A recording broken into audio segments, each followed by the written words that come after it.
میرے سمجھ میں نہیں آتا. ایک چیز یہ ہوتی ہے کہ علمی پیراہن میں یہ بات کی جائے کہ بھئی ان کی اصل کیا ہے، یا جس ان کی تائید میں، ان باتوں کی تائید میں جو باتیں لائی جاتی ہے، جو روایتیں لائی جاتی ہے، اس کی حیثیت کیا ہے سند کے اعتبار سے، متن کے اعتبار سے، یہ ایک الگ بات ہے.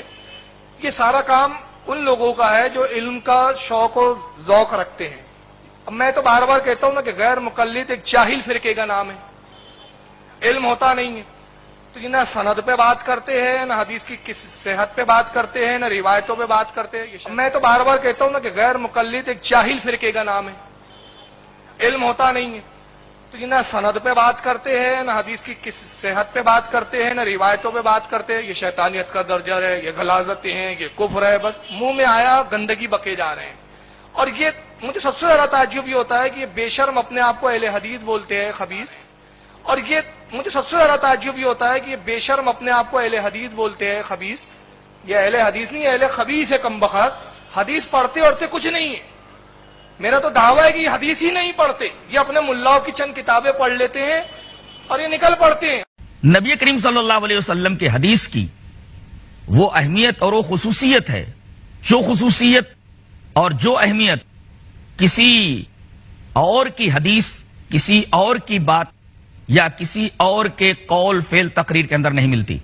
مثلا یہی حدیث جسے امام بخاری رحمۃ اللہ علیہ بخاری شریف کے آخر میں لائے ہیں اور جس کی ہم شرح کر رہے ہیں، اگر کوئی یہ پوچھے کہ آپ کو یہ کیسے معلوم ہوا کہ یہ تمہارے نبی کا قول ہے، کیوں انہوں نے فرمایا کلمتان حبیبتان الی الرحمن خفیفتان علی اللسان ثقیلتان فی المیزان سبحان اللہ و بحمدہ سبحان اللہ العظیم، آپ کو یہ کیسے معلوم ہوا کہ یہ بات تمہارے نبی نے کہی ہے؟ تو ایک مسلمان پورے وثوق، پورے اعتماد کے ساتھ اس سوال کرنے والے کے سامنے پوری سند پیش کر دے گا.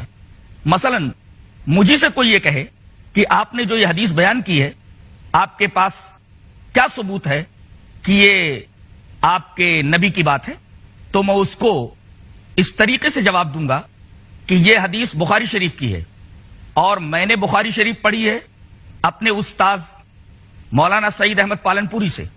انہوں نے بخاری شریف پڑھی ہے فخر الدین مراد آبادی سے. انہوں نے حدیث پڑھی ہے بخاری مولانا محمود الحسن دیوبندی سے.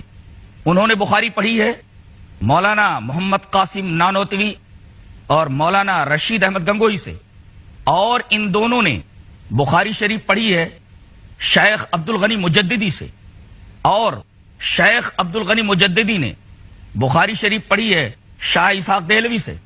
شاہ اسحاق دہلوی نے بخاری شریف پڑھی ہے شاہ عبدالعزیز محدث دہلوی سے. انہوں نے بخاری شریف پڑھی ہے شاہ ولی اللہ محدث دہلوی سے. انہوں نے بخاری شریف پڑھی ہے ابو طاہر کردی سے. انہوں نے بخاری شریف پڑھی ہے ابراہیم کردی سے.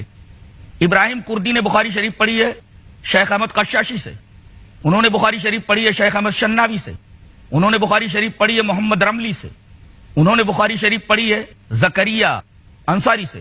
انہوں نے بخاری شریف پڑھی ہے حافظ ابن حجر اسقلانی رحمۃ اللہ علیہ سے. انہوں نے بخاری شریف پڑھی ہے ابراہیم تنوخی سے. انہوں نے بخاری شریف پڑھی ہے احمد ابن ابی طالب سے. انہوں نے بخاری شریف پڑھی ہے سراج الحسین المبارک سے. انہوں نے بخاری شریف پڑھی ہے شیخ عبدالاول حروی سے. انہوں نے بخاری شریف پڑھی ہے شیخ عبداللہ ابن مظفر داؤدی سے. انہوں نے حدیث پڑھی ہے شیخ عبداللہ سرخسی سے. انہوں نے بخاری شریف پڑھی ہے محمد ابن یوسف فربری سے. محمد یوسف فربری نے بخاری شریف پڑھی ہے امیر المومنین فی الحدیث محمد ابن اسماعیل البخاری سے. محمد ابن اسماعیل بخاری فرماتے ہیں حدثنا احمد ابن اشکاب حدثنا محمد ابن فضیل عن عمارة ابن القعقاعی عن ابی زرعۃ عن ابی ہریرۃ قال قال النبی صلی اللہ علیہ وسلم کلمتان حبیبتان الی الرحمن خفیفتان علی اللسان ثقیلتان فی المیزان سبحان اللہ و بحمدہ سبحان اللہ العظیم. ناظرین کرام، آپ نے دیکھا کہ مجھ سے یہ سوال کیا گیا کہ یہ جو حدیث آپ نے پڑھی ہے، آپ یہ کیسے کہہ سکتے ہیں کہ یہ حدیث آپ کے پروفٹ محمد صلی اللہ علیہ وسلم کی ہے؟ تو میں نے خود سے لے کر کے جناب محمد رسول اللہ صلی اللہ علیہ وسلم تک سند اس کے سامنے پیش کر دی. اب میں تو بار بار کہتا ہوں نا کہ غیر مقلد ایک جاہل فرقے کا نام ہے، علم ہوتا نہیں ہے. نہ سند پہ بات کرتے ہیں، نہ حدیث کی کس صحت پہ بات کرتے ہیں، نہ روایتوں پہ بات کرتے ہیں. اور یہ مجھے سب سے زیادہ تعجب یہ ہوتا ہے کہ یہ بے شرم اپنے آپ کو اہل حدیث بولتے ہیں، خبیث. یہ اہل حدیث نہیں، اہل خبیث ہے کمبخت. حدیث پڑھتے اڑتے کچھ، میرا تو دعویٰ ہے کہ یہ حدیث ہی نہیں پڑھتے، چند کتابیں پڑھ لیتے ہیں اور یہ نکل پڑتے ہیں.